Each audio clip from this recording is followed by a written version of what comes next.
Shalom, salam sejahtera bagi saudara. Saya akan membagikan satu kebenaran firman Allah kepada saudara di bawah tema generasi yang berhasil dan beruntung. Berbicara tentang generasi, di mana dalam kehidupan suatu suku bangsa, suatu kelompok, suatu umat yang di dalamnya muncul satu generasi unggul, maka kemudian disebut generasi. Sedangkan berhasil berbicara tentang generasi tadi, kelompok tadi memperjuangkan sesuatu yang menjadi tujuan bersama, yang kemudian mencapai hasil, maka disebut berhasil. Sedangkan beruntung berbicara tentang sesuatu yang dihasilkan tadi dimanfaatkan menjadi sesuatu yang bernilai, berguna, bermanfaat, bahkan hasilnya bisa dinikmati secara bersama, dinikmati orang lain, dan nama Tuhan dipermuliakan, maka kemudian disebut beruntung. Kembali ke tema tadi, generasi yang berhasil dan beruntung. Untuk memahami tema ini, saya akan membaca satu ayat firman Allah untuk menjadi pijakan berpikir kita. Yosua pasal 1 ayat 1 sampai ayat 9. Di sana silakan saudara baca ayat sebelum dan ayat sesudah. Saya akan baca satu ayat saja, yaitu ayat 8. Firman Tuhan berkata, "Janganlah lupa memperkatakan kitab Taurat ini, tetapi renungkanlah itu siang dan malam, supaya engkau bertindak hati-hati sesuai dengan apa yang tertulis di dalamnya. Dengan demikian, perjalananmu berhasil dan engkau beruntung." Kembali ke tema tadi, generasi yang berhasil dan beruntung, maka kita akan melihat ada dua generasi yang muncul di zaman yang berbeda, dan mereka memiliki nilai-nilai hidup yang berbeda, kualitas nilai-nilai hidup yang berbeda dalam perjalanan hidup dan kisah dan sejarah mereka. Dari dua kelompok, dua golongan atau dua generasi ini, yang tergolong kepada generasi yang berhasil dan beruntung ini di generasi yang mana? Generasi yang lama atau generasi yang baru? Kita akan cek dan belajar dalam perjalanan kehidupan umat atau nama Israel. Untuk saudara memahami kehidupan generasi yang lama, silakan baca di dalam Keluaran pasal 1 sampai pasal 40. Kemudian untuk saudara memahami kehidupan dan nilai-nilai hidup yang ditawarkan di dalam Alkitab di generasi yang baru, silakan saudara baca di dalam Yosua pasal 1 sampai pasal 24. Dan ketika saudara membaca Yosua dan Keluaran dari pasal 1 sampai pasal terakhir, maka saudara akan memahami secara lengkap tentang tema ini, yaitu generasi yang berhasil dan beruntung. Fokus perenungan di ayat yang tadi saya baca, pasal Yosua pasal 1 ayat 1 sampai ayat 9, tapi saya hanya baca ayat 8 tadi. Oke, kita cek kehidupan generasi yang lama. Ketika Tuhan memilih umat yang bernama Israel ini menjadi umat kesayangannya, maka Tuhan tidak membiarkan mereka. Tuhan memperhitungkan mereka, walaupun mereka tidak sebanding dengan bangsa-bangsa yang lain, tapi Tuhan memilih mereka sebagai umat kesayangan. Mulai dari Abraham, Ishak, Yakub sampai 12 suku bangsa Israel ini. Nah, dengan maksud Allah supaya umat ini kemudian dijadikan sebagai satu umat pilihan kesayangannya dan yang kemudian menjadi tiang penopang bagi dunia. Itu tujuan Allah. Untuk dan demi itu, ketika Tuhan melihat umat kesayangannya digiring, digoreng, diperbudak oleh penjajah atau orang Mesir di bawah pemerintahan Firaun, maka Tuhan memilih satu pemimpin yang harus membebaskan umat ini dari perbudakan itu. Karena mereka diperbudak dari segala lini. Kalau sudah nasib, sudah budak, maka budak itu tidak ada harganya lagi bagi orang yang menjajah umat itu. Walaupun di hadapan Tuhan mereka adalah orang-orang berharga, tapi di hadapan manusia yang menjajah mereka tidak ada artinya lagi, tidak ada harganya lagi. Mereka ditindas dengan cara yang sadis. Maka Tuhan pakai pemimpin yang bernama Musa dan bebaskan umat ini dari tanah perbudakan menuju tanah perjanjian yang bernama tanah Kanaan yang penuh dengan susu dan madu. Tapi Tuhan tidak membawa mereka dengan cara yang gratis. Umat ini harus membayar harga dalam perjalanan mereka dari tanah perbudakan menuju tanah perjanjian itu. Dan Tuhan membuat mereka putar-putar di padang gurun selama 40 tahun. Jadi dengan maksud Tuhan bahwa umat Tuhan ini harus dibentuk, dididik dengan cara yang keras, dibentuk dengan cara yang keras, menjadi umat yang berpikir merdeka, berkata merdeka, berjiwa merdeka, rohani yang merdeka. Semua harus merdeka. Karena mereka adalah orang-orang bekas budak. Pikiran mereka telah diperbudak, pandangan mereka telah diperbudak, hati mereka telah diperbudak dengan penyembah-penyembah berhala di Mesir, dan semua mereka telah diperbudak. Mental mereka telah diperbudak. Sehingga Tuhan menghendaki agar mereka ini harus mengalami satu kemerdekaan di dalam rohani. Dan mereka harus menyembah Tuhan yang benar. Allah yang benar yang menopang hidup mereka itu. Tapi kemudian bangsa ini masih bandel, masih tegar tenggung. Maka 50% umat Tuhan yang lahir besar di Mesir Tuhan musnahkan dalam perjalanan menuju ke tanah Kanaan itu. Jadi nasib generasi yang lama hanya sampai di padang gurun. Jadi generasi-generasi yang kacau-kacau ini, generasi yang hancur-hancur ini, generasi yang hidup dalam perbudakan tadi ini, yang generasi yang tidak mau dengar ini, tidak mau taat ini, mereka dilenyapkan, dimusnahkan oleh bangsa-bangsa di sekitar. Hal itu harus terjadi karena Tuhan punya visi yang besar untuk Tuhan agar bangsa ini, umat ini harus mewujudkan maksud Tuhan itu. Tapi generasi ini kemudian gagal dalam hal ini. Maka Tuhan harus musnahkan mereka melalui tangan-tangan bangsa-bangsa di sekitar yang merupakan musuh mereka. Tapi kemudian Tuhan bangkitkan satu generasi terbaru. Jadi tadi generasi lama nasib hidup mereka berakhir di padang gurun. Ada yang sudah sampai di Sungai Yordan, perbatasan. Karena Sungai Yordan ini perbatasan antara Kanaan dengan bukan Kanaan.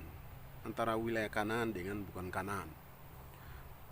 Nah, nasib generasi lama hanya sampai di padang gurun.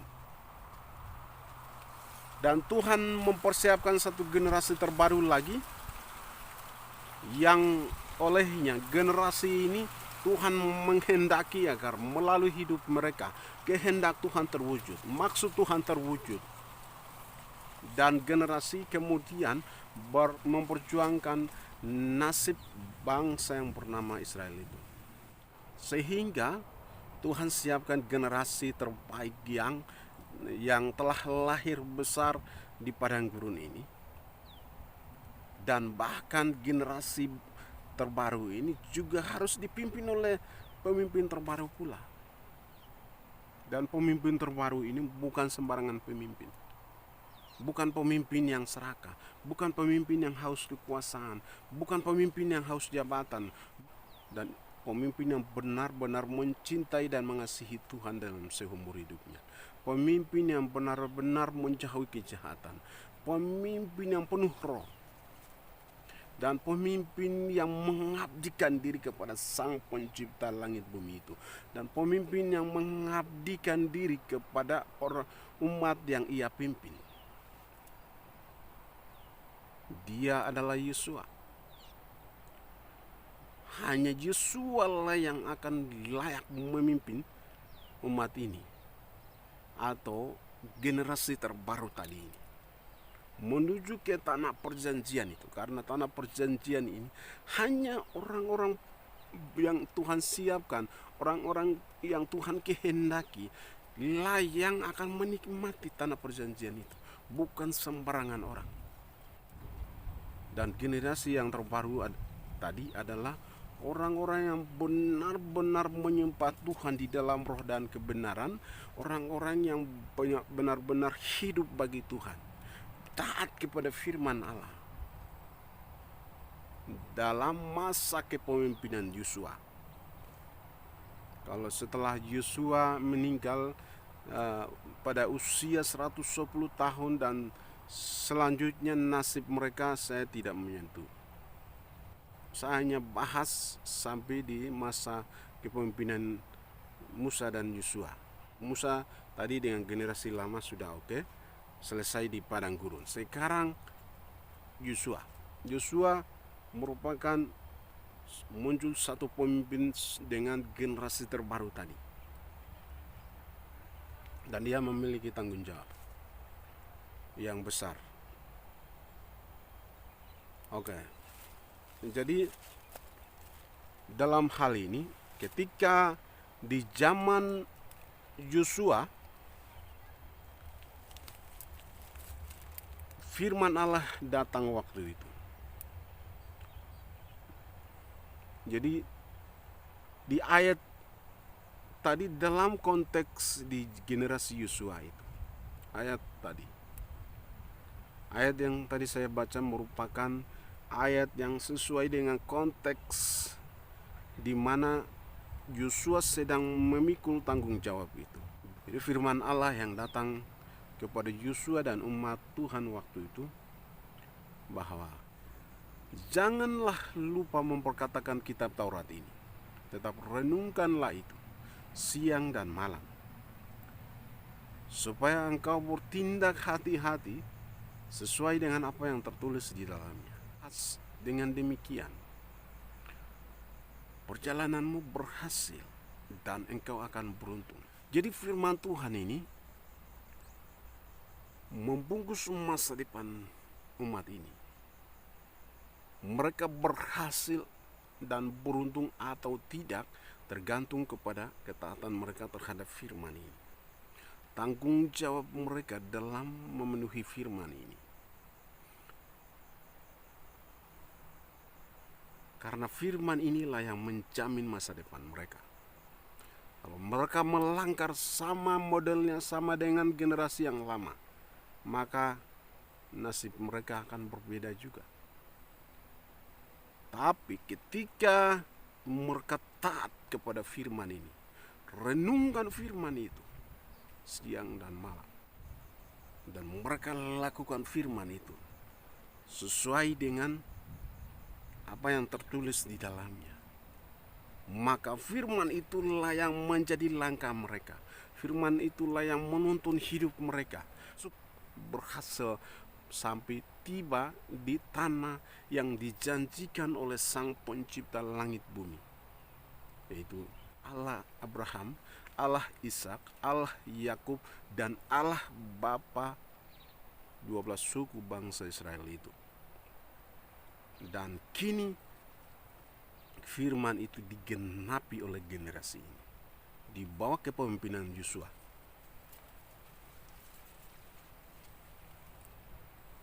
Yang olehnya mereka tidak hanya berhasil sampai di tanah perjanjian itu dengan gratis juga, tapi Yosua harus menaklukkan semua bangsa-bangsa di sekitar yang hidup di Kanaan.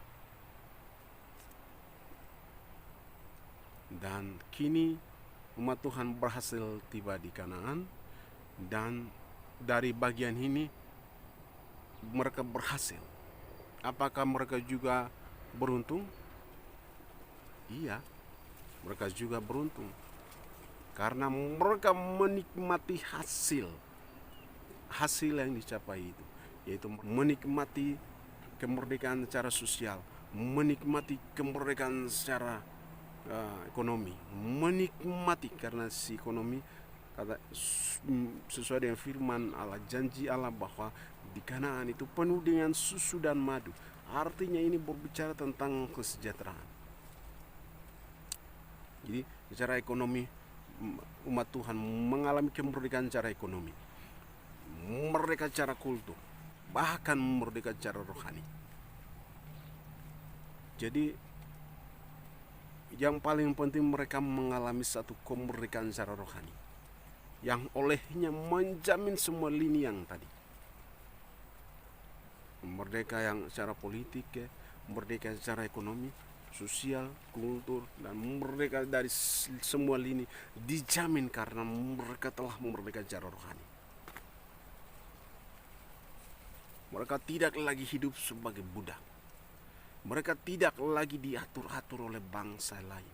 Mereka tidak lagi diperintah-perintah oleh bangsa lain. Mereka tidak lagi diistir-istir oleh orang lain. Mereka sekarang bisa mengatur diri sendiri, bisa kelola oleh diri mereka, karena mereka hidup sebagai orang yang sudah merdeka secara rohani dan merdeka dari semua sisi. Karena Tuhan perhitungkan mereka, Tuhan membuat mereka jadi umat yang besar, Tuhan membuat mereka menjadi umat yang dikagumi, bahkan menjadi tiang penopang bagi dunia ini. Sehingga melalui hidup mereka, segala bangsa-bangsa di sekitar mengagungkan Tuhan, Sang Pencipta itu, langit bumi itu, Allah Abraham itu, Allah Ishak itu, Allah Yakub itu, dan Allah suku bangsa Israel itu. Dan terbukti melalui hidup umat Israel, semua suku bangsa di bumi mengenal Tuhan. Dan Israel menjadi tiang penopang bagi dunia ini melalui generasi yang Tuhan siapkan tadi.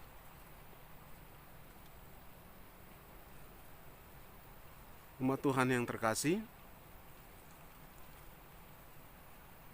dalam kehidupan kita berbangsa, dalam kehidupan bergereja, dalam kehidupan kelompok, dalam kehidupan suku bangsa hari ini, apakah kita sedang diperhadapkan dengan kelompok yang pertama, yang hancur-hancur, yang kacau-kacau, yang bandel, tegar-tengguk, sehingga Tuhan musnahkan tadi? Atau sekarang kita berada di posisi generasi yang kedua ini, yang generasi terbaik ini, generasi yang Tuhan siapkan ini, yang olehnya di dalam kehidupan generasi itu nama Tuhan diagungkan, ditinggikan di seantero bumi ini. Itu tujuan dan maksud Allah. Yang di dalamnya generasi itulah yang akan memikirkan secara keras tentang nasib suatu umat itu, sehingga nasib suatu umat itu terjamin, terberkati. Inilah yang maksud Tuhan. Kalau hari ini kita hidup mencintai alkohol hari ini, mencintai narkoba hari ini, mencintai togel hari ini, mencintai pengaruh-pengaruh yang dari luar masuk ke dalam ini, maka kita hidup di dalam tawaran-tawaran duniawi, yang olehnya kita adalah budak. Kita hidup dalam perbudakan yang sangat serius. Karakter kita diperbudak, pikiran kita diperbudak, pemahaman, semua pengetahuan kita diperbudak, semua kita diperbudak, sehingga kita tergolong kepada generasi yang lama ini, yang olehnya kita adalah generasi yang gagal. Generasi yang gagal mewujudkan kehendak Allah, generasi yang gagal memenuhi standar firman Allah. Tapi nasib akan berbeda ketika kita muncul sebagai satu generasi terbaik yang benar-benar mengalami satu kemerdekaan di dalam firman Allah. Salah satu contoh ayat 8 tadi, orang yang mencintai, mengasihi Tuhan adalah orang-orang yang benar-benar merenungkan firman Allah itu. Orang-orang memperkatakan firman Allah itu. Memperkatakan adalah satu bagian. Hal merenungkan terjadi ketika seseorang membaca firman Allah dan memperbanyak pikirannya dengan firman Allah, memperbanyak, penuhi hatinya dengan firman Allah, penuhi pikirannya dengan firman Allah. Maka ketika dia hidup, berpikir, bertindak, dia selalu merenungkan firman itu. Kalau begitu, luangkan waktu yang cukup, volume waktu yang cukup, investasikan waktu yang cukup untuk saudara membaca firman Tuhan setiap hari, siang dan malam. Dengan begitu, kita akan memasukkan firman ke dalam pikiran, memasukkan firman ke dalam jiwa dan roh, agar kita dimerdekakan oleh firman Allah, dan kita hidup dalam kemerdekaan itu, yang olehnya menjadi kekuatan yang lebih, kekuatan yang unggul, yang kemudian kita muncul sebagai satu generasi yang, dengan demikian kita adalah orang-orang yang tergolong kepada generasi terbaru, yang kemudian orang-orang yang benar-benar mewujudkan kehendak Allah, memenuhi firman Allah. Saudaraku yang terkasih, ketika kita hidup sebagai generasi itu, generasi yang adalah orang-orang yang akan kemudian menjawab persoalan hari ini, pergumulan umat Tuhan hari ini, pergumulan bangsa hari ini, maka memperkatakan firman Allah itu, yang adalah kebenaran itu, kebenaran yang adalah karakter Allah itu, yang adalah sifat-sifat Allah itu. Yang kedua, merenungkan firman itu siang dan malam, yang olehnya mengatur lidah, mengatur langkah, mengatur pikiran untuk bertindak hati-hati sesuai dengan apa yang tertulis, sehingga kita tidak sembarangan berpikir, tidak sembarangan bertindak, tidak sembarangan berkata. Hidup kita akan diwarnai dengan keberhasilan, diwarnai dengan penuh dengan sesuatu yang bernilai kekal, hal-hal yang bernilai kekal, kegiatan yang bernilai kekal, semua yang bernilai kekal, yang olehnya adalah orang-orang yang berbahagia. Silakan bergumul menjadi generasi terbaik. Shalom.